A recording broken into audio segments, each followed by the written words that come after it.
Buenas. ¿Qué tal, Darío? Acá estoy, medio aburrido. Sí, la verdad que hacer periodismo en este país es muy aburrido. Todo muy tranqui. Nunca pasa nada. Otro ajuste a las provincias. El dólar cada vez está más lejos. El riesgo país. Causa de los aportantes. El dólar va a pegar un nuevo salto. Represión en la marcha contra el cierre del astillero Río Santiago. Aquí no pasa nada.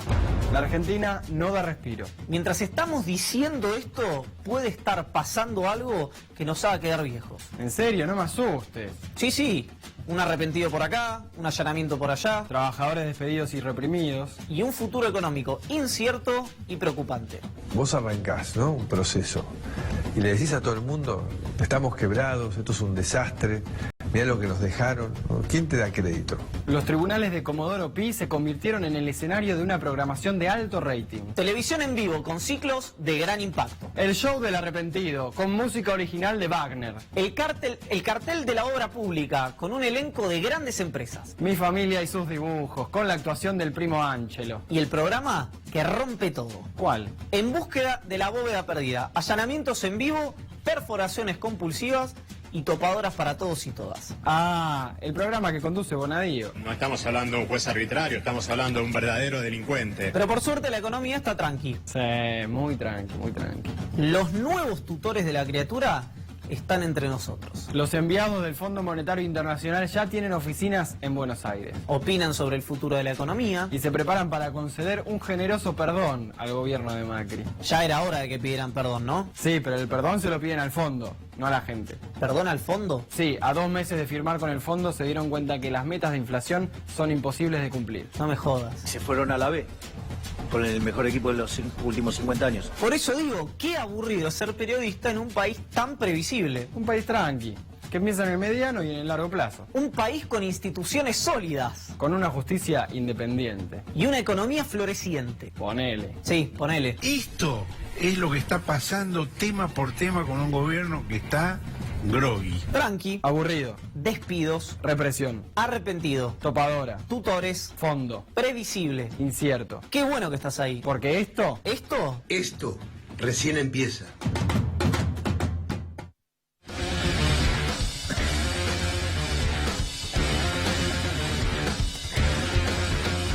¿Qué tal?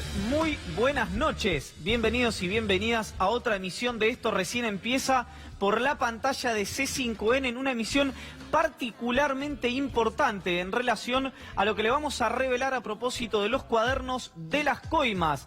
En relación a la declaración de Wagner, el cartelizador dueño de Suco, que involucró a todo el club de la obra pública. Documentos exclusivos sobre la empresa IEXA en instantes, Darío Gaño. Hola Iván Jagroski, hola a todos. Todo mal es el hashtag porque la economía también tuvo un día muy importante. Se conoció que cayó la actividad industrial, pero lo más importante es que subió 25 centavos el dólar y tocó un récord, un techo. Bueno, hay advertencias del mercado sobre qué puede seguir pasando con el dólar y lo vamos a charlar también hoy. Pero la agenda la revolucionó el cruce entre Cristina Fernández de Kirchner y Miguel Ángel Pichetto en el Senado de la Nación. En instantes la trastienda. ¿Qué quiso decir y no dijo? ¿Qué dejó entrever Cristina Fernández de Kirchner? ¿Qué acusación velada hizo sobre el bloque que Argentina Federal niega completamente off the record?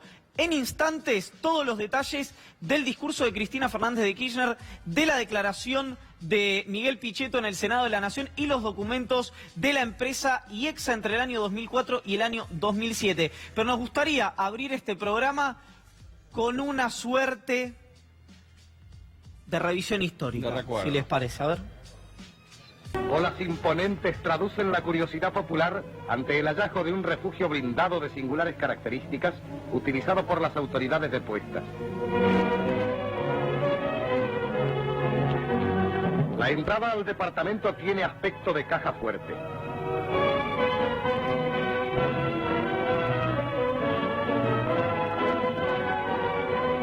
Está dotado también de una caja de caudales modernísima y de modesto contenido.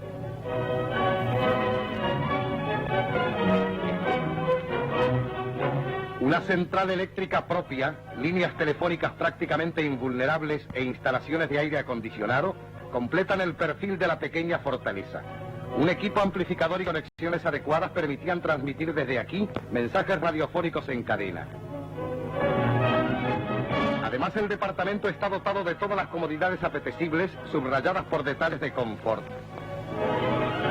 Puertas de escape de imponente blindaje se abren hacia varios rumbos a través de largos corredores que aseguraban la fuga en caso de emergencia.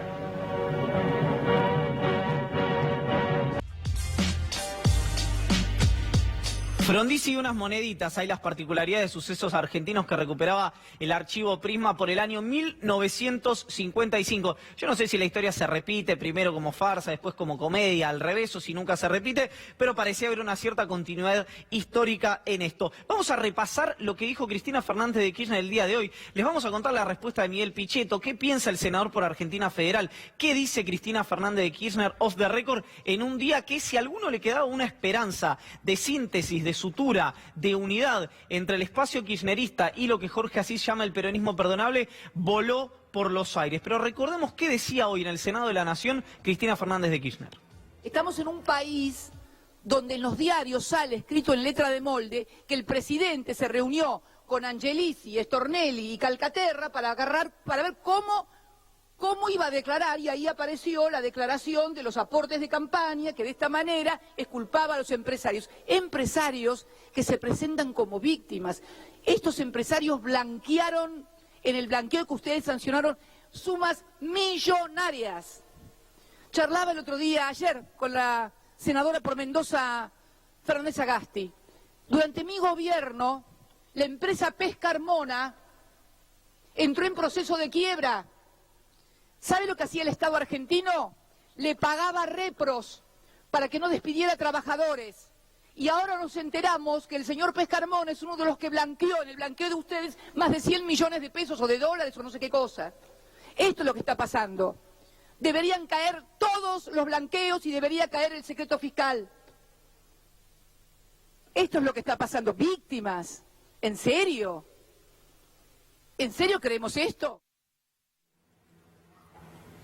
Hoy pasó algo interesante, una reivindicación a lo que yo entiendo que es una manera, por lo menos que a mí me gusta, de ejercer el oficio, que fue reivindicaciones de investigaciones periodísticas, como hemos hecho nosotros, pero bueno, yo soy un poquito corporativo con mi gremio y lo hago permanentemente, pero en este caso lo hizo una senadora de la Nación, lo podría haber hecho otro. Hablo de Dólar Futuro, una investigación que hicimos en su momento en el Destape con Roberto Navarro. Hablamos de la investigación de Juana Morín sobre aportantes truchos y me estoy seguramente perdiendo alguna de la que me... Ah, claro, el blanqueo que reveló Horacio Berbisky y también Lucas Gabriel Bo con Juana Morín en el Destape. ¿Por qué hago mención a esto? Porque hoy hay poca posibilidad, o a lo mejor monocromática, posibilidad de informarse en la República Argentina. Cristina Fernández de Kirchner recién hablaba del blanqueo. Mire, nosotros tenemos la autoridad moral, ética y periodística de haber criticado todos los blanqueos desde que ejercemos el periodismo en la República Argentina, que infelizmente no es hace demasiado tiempo, pero lo es con la coherencia que queremos tener en este tipo de casos. Lo que pasó fue una actitud casi delictiva, discúlpenme que lo diga de esta manera, pero hubo un montón de gente que evadió miles de millones de pesos, en algunos casos miles de millones de dólares, si uno junta todo esto que estamos mencionando, y gracias a una ley que el presidente se encargó él mismo, y yo lo he contado varias veces esto, de llamar 2 veces a Sergio Massa, que era el factotum para que se apruebe el Frente Renovador en ese momento, la ley de reparación histórica que tenía dentro del blanqueo, llamó 2 veces el presidente, no me acuerdo si estaba en Dominicana o en Colombia, una vez a su despacho, una vez al hemiciclo, interesado particularmente con que se apruebe el blanqueo y se permita el ingreso de familiares. Nos enteramos gracias a Horacio Berbisky que Gianfranco Macri, el hermano del presidente, y Nicolás Martín Caputo, el hermano de la vida del presidente, habían entrado a ese blanqueo. Más adelante en el tiempo, nos enteramos que los empresarios, algunos de ellos mencionados en los cuadernos, también estaban dentro del blanqueo. Se lo pongo de otra manera, a usted o a mí, si nos retrasamos 2 meses con algún pago a la Administración Federal de Ingresos Públicos, llega alguna intimación. Y está bien que así sea, porque en Argentina hay que pagar impuestos, porque así tenemos servicio de calidad o tendríamos que ir hacia un país con servicio de calidad. Esta gente evadió millones, millones y millones de pesos y de dólares, y lo que hubo fue una amnistía fiscal, una amnistía que a usted no le da, lo sumo le dan una moratoria, con suerte, pero una amnistía fiscal, es decir, toda esa plata que no ingresó al fisco se fue. No está más, no existe. Bueno, a eso se refería Cristina Fernández de Kirchner. Vamos a volver a escuchar a la senadora nacional con otro de los pasajes en su alocución hoy en el Senado de la Nación. ¿De dónde salieron los fondos de 2 legisladores que están sentados igual que yo por la provincia de Buenos Aires? Y no por fotocopias, por testimonios, por auditoría de la Junta Electoral que acaba de decir la Cámara Electoral Nacional, que además se detectan también aportes de empleados de empresas que se decidieron aportar todos al mismo tiempo y las mismas cantidades y antes habían recibido por parte de las empresas. Muy impresionante lo que estamos hablando, ¿no? Porque yo lo decía en el diario a la tarde aquí. Uno entiende qué figuras que son. A usted le puede molestar, no le puede gustar cómo hace política, la manera de denunciar, etcétera. Pero no se le conoce a Margarita Stolbizer una denuncia de corrupción. A mí no me gusta esa manera de hacer política, pero parece que vive con lo que gana, vive con sus ingresos. No tiene denuncias sobre financiamiento ilegítimo de sus campañas, etcétera. Entonces uno puede decir, bueno, que critique los aportantes truchos de la provincia de Buenos Aires o la causa de las coimas en la administración kirchnerista, tiene Margarita Stolbizer, en este caso, una entidad para hacerlo. Ahora, Esteban Bullrich, en el Senado de la Nación hay 2 procesos en realidad judiciales en marcha que investigan si la campaña en la provincia de Buenos Aires de Esteban José Bullrich Ocampo y Graciela Ocaña no se financió. A ver, uno lo pone en duda básicamente porque cree en los procesos judiciales, pero no se financió con dinero ilícito, con dinero negro. No se puede explicar cómo se blanquearon a través de aportantes truchos unas decenas y decenas y decenas de millones de pesos en la provincia de Buenos Aires. Bueno, en este sentido es que la semana pasada decíamos que estamos como en el tango, en un mismo lodo, todos manoseados. ¿Por qué?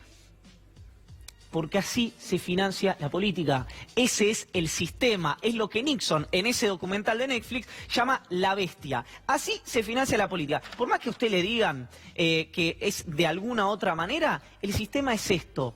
¿Tienen alguna alternativa? Por favor, a proponerla. Una regeneración moral, como se ha dicho en algún momento, no es por generación espontánea. Tiene que haber un proyecto alternativo, porque si no lo que hay es, a nosotros que nos gusta tanto el cine, lo que Alfred le dice a Bruno Díaz en la anteúltima Batman, que hay gente que solamente quiere ver el mundo arder, o que hay agentes del caos.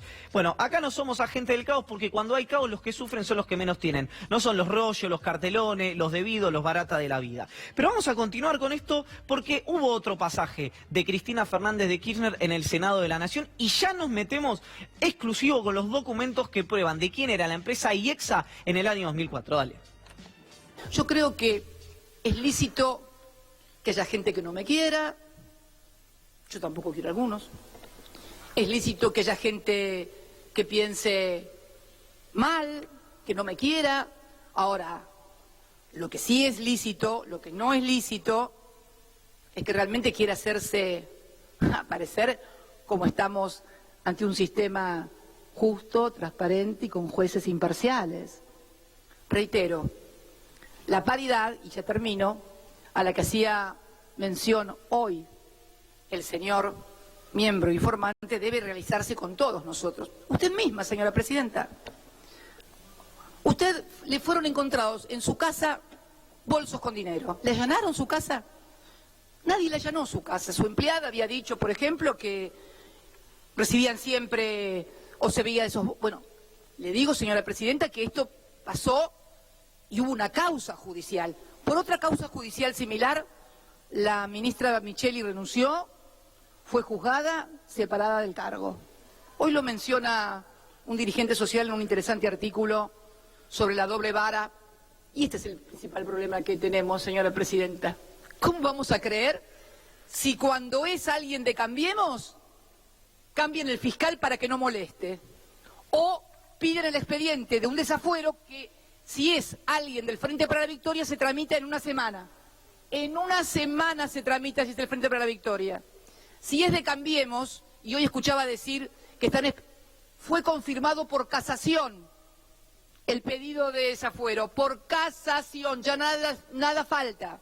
Sin embargo, hace meses, y sin embargo el desafuero no se trata. Así que, señora presidenta, no es cierto esto de la paridad, no es cierto esto de la igualdad, no es cierto esto de la transparencia, todo tiene que ver con todo. Si es de oficialista, de Cambiemos, o vota lo que quiere Cambiemos, no tiene problemas. Si no, sí hay problemas. Este es todo el problema que tenemos hoy, nada más ni nada menos, señora presidenta.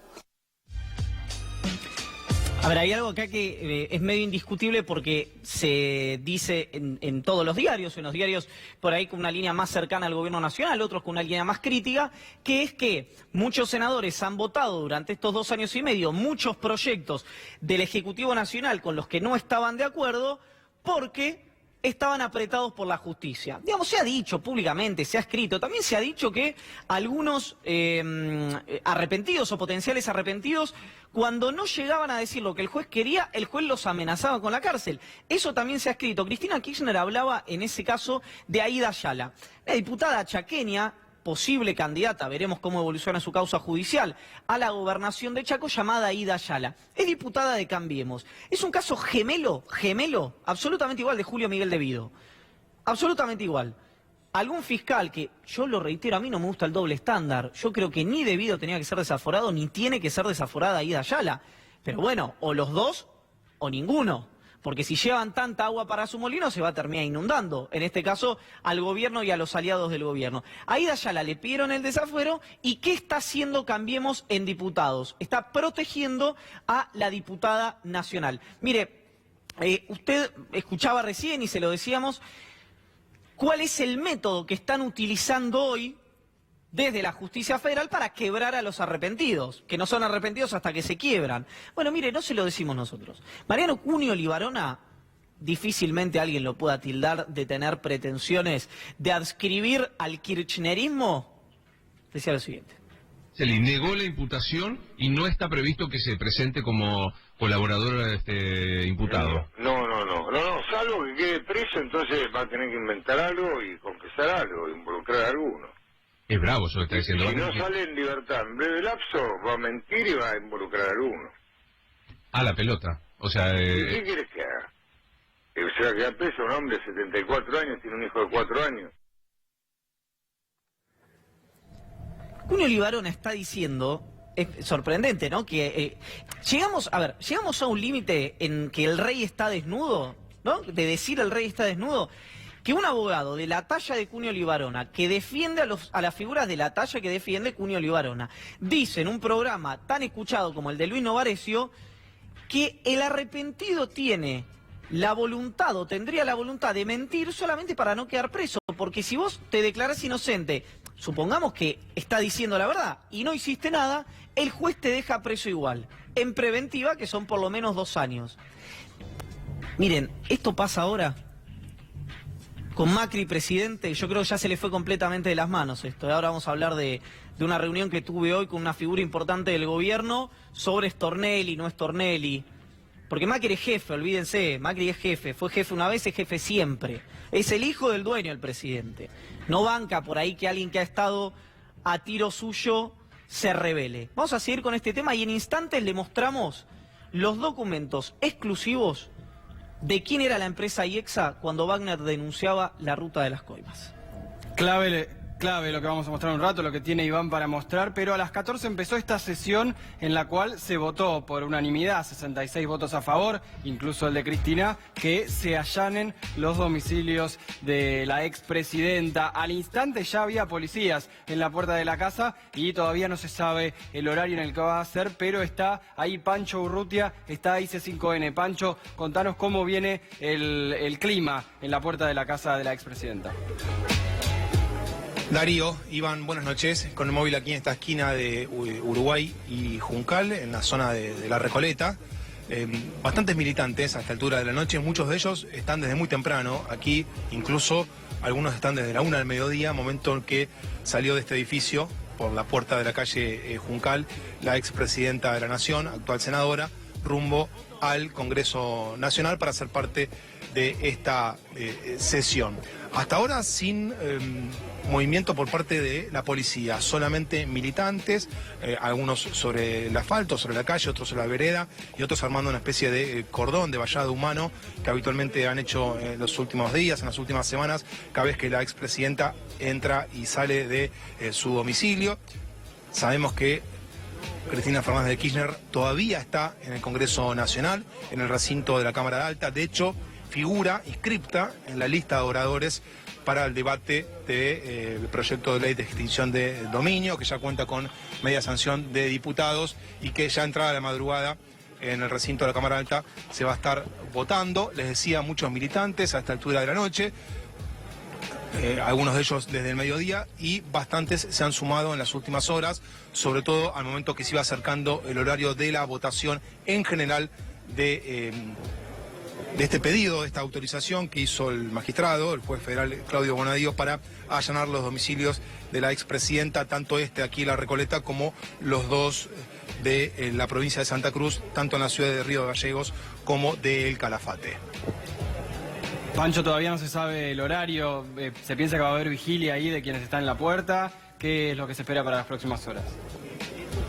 Sí, muchos están esperando que la expresidenta vuelva aquí. Nosotros, como información extraoficial que tenemos, es que la senadora Cristina Fernández de Kirchner no vendría a pasar la noche aquí en este domicilio, pero sí está la información que una vez aprobado en el Senado se estaría llevando a cabo en las próximas horas el allanamiento a esta vivienda. Insisto, toda información extraoficial, los militantes dicen que se van a quedar aquí para una cosa o la otra. Por eso está totalmente cortada el tránsito, la calle Juncal, no así Uruguay está habilitado al tránsito, pero Juncal a esta altura, al 1400, está totalmente cortado al tránsito desde hace un rato largo por la gran cantidad de militantes que ha llegado sobre todo en las últimas horas y que se intensificó una vez votada esta iniciativa que envió el juez federal Bonadío al Congreso de la Nación. Gracias, Pancho. Francisco Urruti ahí en la casa de Uruguay y Juncal de Cristina. Y en un instante volvemos porque puede haber novedades, pero hoy fue un día muy fuerte en el Senado, lo decíamos recién, habló Cristina, mostramos algunos segmentos, pero también dejó mucho que hablar todo lo que tuvo que ver con su cruce con Pichetto y también otras cosas, ¿no, Iván? Efectivamente, porque vamos a continuar repasando lo que dijo Cristina Fernández de Kirchner. Un dato que me parece interesante, ¿no? Porque ahora parece que está todo metido en lo que son las preferencias personales y que los procesos jurídicos no tienen nada que ver. Yo lo digo acá y ahora, si encuentran una cuenta en el exterior a nombre de Cristina Kirchner, de Máximo Kirchner, de Néstor Kirchner, de Florencia Kirchner, yo creo no solamente tendría que seguir el proceso judicial con la corrección que tiene que seguir un proceso judicial, no como está ocurriendo ahora, sino que por salud al movimiento político de Cristina Kirchner no tendría que ser candidata, porque para muchos de su electorado sería una desilusión gigantesca que eso ocurra. Ahora, hasta el momento lo que vimos es gente en base, hay muchos que no les gusta decir cuadernos porque dicen que no existen los cuadernos existieron. Cuándo existieron porque está en la foto con los periodistas. Lo que no está claro es cuándo se escribieron esos cuadernos, porque los cuadernos después los quemó Centeno.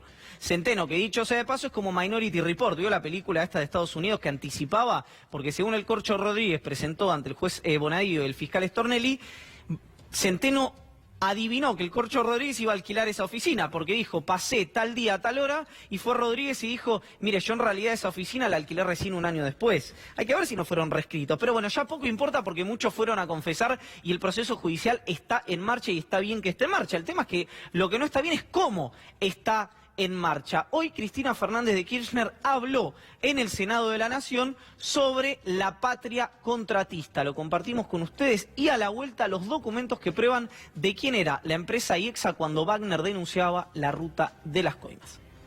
No nos damos, somos todos hombres y mujeres grandes. ¿Qué me van a decir mirándome a los ojos?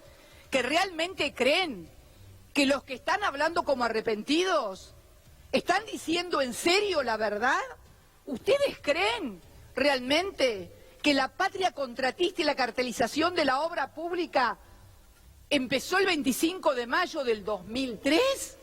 ¿En serio que se produjo esa reunión tal cual cuenta un empresario que dice que lo llamó un ministro y le explicó cómo tenían que hacer a él, que venía de varias presidencias de la Cámara Argentina de la Construcción, la patria contratista, cómo se cartelizaba la obra pública? ¿En serio? En la República Argentina que preside Mauricio Macri, no Konrad Adenauer, no tenemos de presidente a Konrad Adenauer, está de presidente Mauricio Macri. Y sí. Vamos a mostrarles lo que decíamos la semana pasada sobre la declaración de Wagner. El cartelizador, el Sherpa de Julio De Vido, según su propia declaración, decía: todos sabían que yo era amigo de Julio De Vido.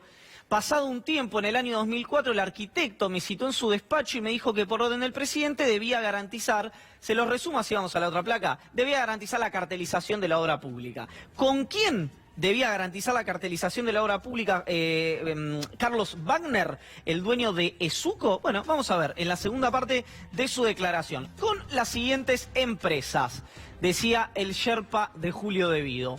Entre varias de las empresas que recuerdo en ese momento puedo nombrar Perales Aguiar, Vialagro, Biancalani, etcétera, etcétera, etcétera. Hoy nos vamos a detener por un tema de que no hay oferta periodística para esto, porque ustedes solo escuchan una parte, y acá le hablamos de todo. Acá De Vido tiene que dar explicaciones, Barata tiene que dar explicaciones, López tiene que dar explicaciones, Uberti tiene que dar explicaciones, Cristina tiene que dar explicaciones por lo que han dicho algunos de los arrepentidos.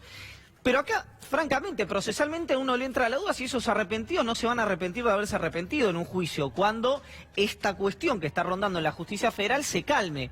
Porque le quiero decir algo, no son solamente los kirchneristas que están asustados. Ahora le voy a contar qué piensa el bloque de Pichetto y qué piensa Cristina del bloque de Pichetto. Nos vamos a detener en la empresa IEXA. La empresa IEXA, y ahora vamos a arrancar con los documentos oficiales que presentó la empresa hoy, propiedad de Ángelo Calcaterra, y una historia muy larga dentro de la familia Macri. Arranquemos con los documentos, por favor. Los documentos oficiales que presentó la empresa IEXA Sociedad Anónima. Esto es del balance presentado el 20 de mayo del 2002. Allá lo ve ahí, arrancamos un rato antes. El 20 de mayo del 2002, los accionistas, usted no lo ve, yo si quiere esto seguramente lo voy a publicar después, accionista o representante, dice arriba, vemos a Pablo Clusellas, hoy secretario de Legal y Técnica del presidente Macri, en representación de Sideco Americana. Quédese con los nombres. Y mire, ya arrancamos rápido. Pablo Clusellas también como accionista en representación de Francisco Macri. En 2002, igual que en 2002 no había coimas, no había cartelización de la obra pública. Empezó en 2004 cuando dijo Wagner y terminó en 2015. Pero bueno, al margen de esto, recuerden los nombres que les estamos dando. ¿Quién era el presidente de IEXA en ese momento? Ángel Jorge Antonio Calcaterra, más conocido como el Primo Ángelo. ¿Está bien? Esto es en el 2002. Pero vamos a seguir avanzando. Como dice George Carlin, vamos a seguir avanzando. Esto es el balance presentado el 4 de abril del año 2003. Accionistas: Silvana Malcervelli o Malcervelli en representación de Sideco Americana, y otra vez Pablo Clusellas en representación de SOCMA Americana Sociedad Anónima. Otra vez el presidente que firma es Ángel Jorge Calcaterra, primo del presidente de la Nación, Mauricio Macri. Continuemos con esto y preguntémonos si el jefe de Seguridad Boca, Carlos Stornelli, como él le dice a los empresarios que lo visitan, va por el bronce, y el bronce es también apuntar a Casa Rosada, o si eso no va a ocurrir. Yo creo que no va a ocurrir por lo que le decía antes, porque Macri es jefe. Y Macri, a los que fueron empleados suyos, los trata como eso. Yo no sé si está bien o está mal, pero así es el presidente. Es jefe y detenta el poder de una manera absoluta. Algo que, dicho sea de paso, no me parece mal en un país como la Argentina. Pero eso no le importa a nadie. Lo que importa es que el 16 de abril de 2004 IEXA presenta otra vez su composición accionaria. Silvana Malcervelli y Pablo Clusellas, ya en representación de SOCMA. Ya estamos en el año 2004. Esto depende, es el balance presentado del año 2003. Pero ya en el año 2004, Wagner decía que se cartelizaba. Uno de los accionistas que firma el balance en el año 2004, que era accionista mayoritario, en la asamblea en el año 2004, es hoy secretario de Legal y Técnica de la Nación. Continuemos con esto. Esto, por si hace falta aclararlo, porque hay mucha gente del otro lado que las garantías constitucionales no les copan, pero esto habla simplemente de que es una herramienta de la justicia debería haber. No habla de ninguna culpabilidad de nadie. Pero la justicia, por lo pronto, parece no haberse anoticiado de Paolo Roca, de Marcelo Midlin y de estos datos que nosotros estamos mostrando aquí en exclusiva. 18 de abril del año 2005. Acá empieza algo interesante. Silvana Malcervelli o Malcervelli ya está en representación de Sideco Americana y de Socma Americana. Es la única accionista en ese momento. El presidente es alguien que continúa hasta hoy en la empresa, Santiago Altieri. Algo normal en las continuidades por el management de las empresas, por el know-how, pero continúan en SACDE, propiedad ahora de Marcelo Midlin, un hombre que figuraba también en la dirección de su empresa, figuraba en los cuadernos, pero no ha sido llamado hasta el momento a declarar. Continuemos, por favor, con la del año, presentada en el año 2007. Ya en el año 2007, o recién en el año 2007, la empresa pasa a ser propiedad o como accionista mayoritario de Ángel Jorge Antonio Calcaterra, recién en el año 2007. Es decir, se lo traduzco, usted me dirá, bueno, pero si no decía Macri, en realidad sí decía Francisco Macri en el año 2002, Clusellas en representación de Francisco Macri, pero decía Sideco, decía Socma. Bueno, en una investigación que hizo hace un par de años atrás, Darío Gaño encontró los estados contables, o mostró los estados contables de Sideco Americana. Vamos a ver los estados contables de Sideco Americana. ¿Quién era la controlante de Sideco Americana? Acá está, estados contables al 30 de septiembre del año 2004. La sociedad controlante de Sideco era Socma Americana Sociedad Anónima. Me sigue entonces, le hemos mostrado la declaración de Wagner, lo trato de usted porque no nos conocemos. Le mostramos la declaración de Wagner donde nombra a IEXA. Le mostramos que en 2002, 2003 y 2004 figuran, en 2002 está el apellido Macri directamente, en 2003 y 2004 está Pablo Clusella, secretario de Legal y Técnica de Mauricio Macri, una oficina al lado en la Casa Rosada.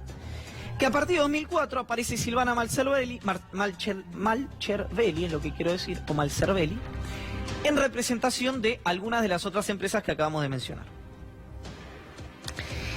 Sideco y Socma. Ahora usted me dirá, bueno, Sideco, está bien, es controlada por Socma. Entonces, Socma controla Sideco, que en algún momento fue accionista delegada las acciones en IEXA. Ahora, ¿qué es Socma? Porque dice, es la propiedad, es la empresa del grupo Macri, la empresa de Macri, la empresa de Macri, la empresa de Macri. Vamos a ver, entonces, ¿qué significa Socma? Es algo tan elemental como una búsqueda de Google esto, no esto que le mostramos. Socma es Sociedad Macri. Entonces, ¿qué le quiero decir con esto que le estoy mencionando? Que la causa que involucra al kirchnerismo de una manera categórica, porque evidentemente, o por lo menos hasta el año, por lo que han declarado los arrepentidos, no es una opinión personal, por lo menos hasta el año 2007 hubo un fenómeno criminal de recaudación de plata para la política. Hasta ahora lo que hemos determinado es que fue plata para la política. ¿Por qué? Bueno, porque no hemos visto, por la información que tenemos nosotros, ¿no? Digo, lo puede cotejar seguramente los servicios de inteligencia o la justicia federal, fácilmente chequeable, si han viajado a lugares paradisíacos de vacaciones meses y meses y meses, o semanas y semanas, si alguno de los integrantes de la familia Kirchner, información que tengo que nunca han salido del país, o si hay, reitero, cuentas en el exterior, que sería un jaque mate para el kirchnerismo, si hay una cuenta en el exterior a nombre de la familia Kirchner, de alguno de los Kirchner.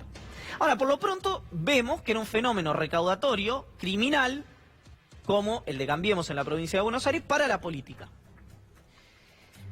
Yo tengo otra cosa que decirle, que es, todas las campañas de toda la gente que usted votó, excepto probablemente la del Partido de los Trabajadores Socialistas o del Partido Obrero, se han financiado de esa manera. Yo sí estoy rompiendo algún corazón de cristal del otro lado. Y a mí no me gusta que eso pase porque, como digo siempre, y lo hablamos con Darío, lo hablo acá, le digo, yo alquilo. Digo, no es que estoy defendiendo un sistema porque a mí me tributa algo. Ahora, esto ocurre. ¿Que hay que solucionarlo? Sin duda que hay que solucionarlo. No sé si el juez que instruye y el fiscal que lleva la causa están en condiciones o tienen la voluntad de hacerlo. No estoy diciendo que no, de verdad lo digo. Y lo digo seriamente en la cámara. Porque lo que le dicen ellos a su círculo íntimo o a los empresarios que lo van a ver es que van por el bronce. Bueno, vamos a ver si Bonadío y Stornelli van por el bronce y esta información que acabamos de dar llega a los oídos y a los ojos del Juzgado Federal 11 y de la Fiscalía de Carlos Stornelli.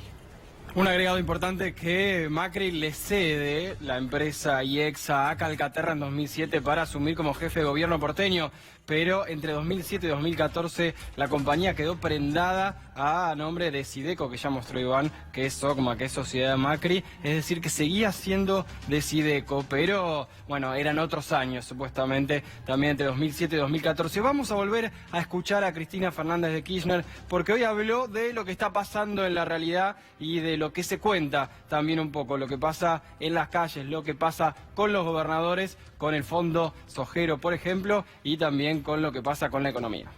Cuando uno ve que hemos discutido durante todo un día esto y nadie dice nada de Fondo Federal de Soja, de eliminación de los reintegros a las exportaciones de las economías regionales, de las tarifas escandalosas que están llegando. Y bueno, señora presidenta, creo sinceramente que además de paridad, deberíamos también, ¿sabe qué? Intentar solucionarle la vida a la gente o hacérsela un poquito más fácil de lo que la están teniendo. La gente está teniendo la vida muy difícil y nosotros, legisladores y legisladoras, oficialistas y opositores, no estamos haciendo absolutamente nada para mejorarle la vida a la gente.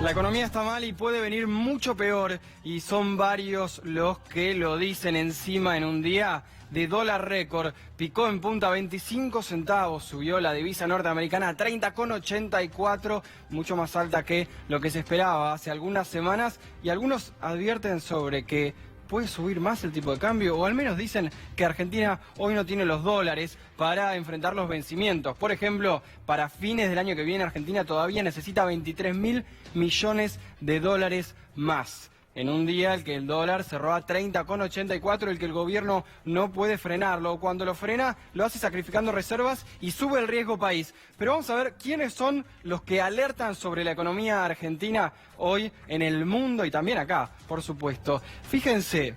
Ya el Financial Times, por ejemplo, esta semana no lo vamos a repasar, pero el Financial Times repasó sobre los problemas de la economía argentina, pero pide ahí cómo dividimos los diferentes escenarios que se plantean sobre la realidad, o mejor dicho, el mismo escenario, pero planteado por distintos puntos y con distintas razones. Hay una que fue la de hoy. Siempre hay argumentos para el macrismo sobre por qué sube el tipo de cambio, sobre por qué cae la economía, pero hoy hay una que es muy palpable y que tiene que ver con el país vecino, con Brasil. Fíjese este gráfico, hoy lo repasaba el diario BAE, sobre lo que está pasando con el real, que también está siendo golpeado, y eso impacta obviamente a la economía, a la divisa argentina, al peso. Esto encima hoy siguió subiendo y por eso impactó y subió 25 centavos. Brasil es uno de los grandes problemas, pero sobre todo en un momento en el cual la Argentina no hace pie en nada. Hoy se conoció que el déficit comercial es todavía cada vez mayor, que se importan más cosas y que no hay exportaciones, no aumentan las exportaciones pese a que hubo una devaluación. El propio gobierno piensa que con el dólar actual todavía no es el modelo que le conviene o que quiere, pero Brasil es uno de los problemas importantes que se señalan sobre la economía y que pueden seguir impactando en el dólar. esto es lo importante. Varios economistas dicen, ¿puede seguir siendo golpeado el peso argentino? Bueno, uno de los temas es Brasil. Pasamos al siguiente, a uno de esos temas por ahí más financieros, más de los del día a día de la economía argentina, que ya no es Brasil. En este mosaico que repasábamos, vamos, Rodo, con la siguiente placa, con el siguiente impacto que puede tener sobre la economía argentina. Esto que le decía, además financiero, pero hay faltante de dólares. Hoy la entidad BNP señalaba esto, decía, pesos no. Le advertía a la economía argentina que no se especifique. Una advertencia importante, y decía que se espera, los inversores esperan esta última parte que dice: una mayor depreciación del peso es una cuestión de cuándo y no de sí. Es decir, hay que ver cuándo se devalúa o cuándo no, pero no se descarta que se vaya a devaluar. Y después lo dice un hombre importante para la historia del PRO, que lo dejamos para último lugar. Seguimos con los distintos instrumentos o los distintos impactos que está teniendo el dólar. Y en este caso es Oxford Economics, una entidad que tiene más de 200 economistas siguiendo los distintos niveles de vulnerabilidad de los países. Y señala así, lo pusimos en inglés, pero se lo voy a traducir. Dice, ¿a quién puede quedar impactado o quién puede tener en realidad un resfrío si Turquía no toma la medicina? Dice, los mercados no discriminan, pero lo cierto es que Argentina es la que va a sufrir más que la mayoría. Y después dice que Argentina y Ucrania son los más vulnerables. ¿Por qué? Bueno, por Turquía, ya también tuvimos al capítulo turco.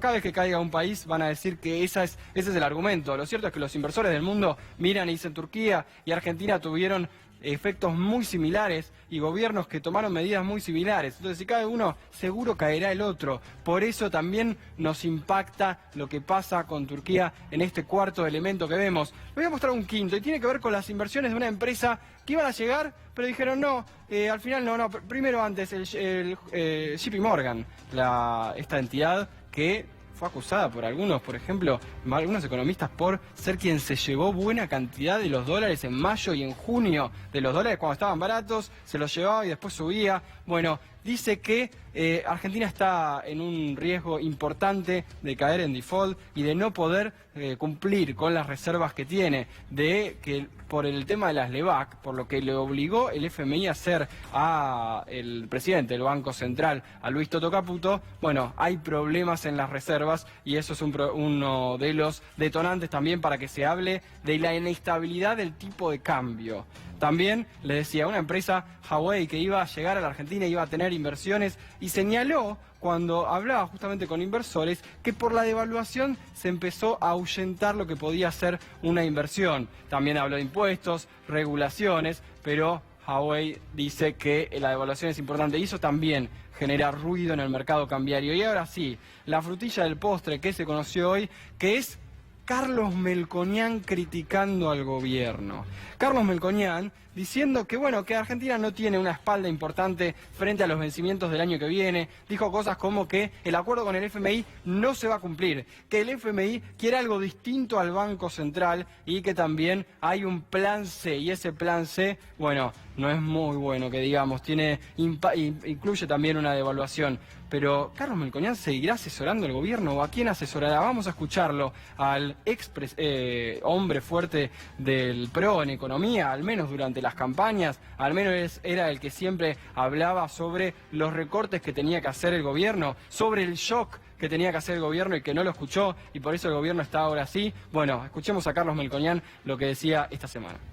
Sin día y sin hora era crónica de un final anunciado. Sin día y sin hora. Yo como no tengo la obligación de hablar como el Willy del dólar todos los días, y entonces me saco ese peso de encima. Yo no sé cuánto va a valer el dólar la semana que viene. Lo que no hay es todavía suficiente oferta para la demanda de dólares, porque lo que componía la oferta del mercado de cambios, que eran la bicicleta financiera, los bancos que conseguían plata para prestar afuera, los corporativos que conseguían plata y juntos hacían una oferta de cambio suficiente para la demanda, y así estuvimos 2 años, esos desaparecieron. Como la demanda se atenuó pero no desapareció, todavía el mercado de cambio está pedido. Entonces el fondo dice, déjalo que suba. Y el Banco Central lo quiere amortiguar. Y ahí está la discusión.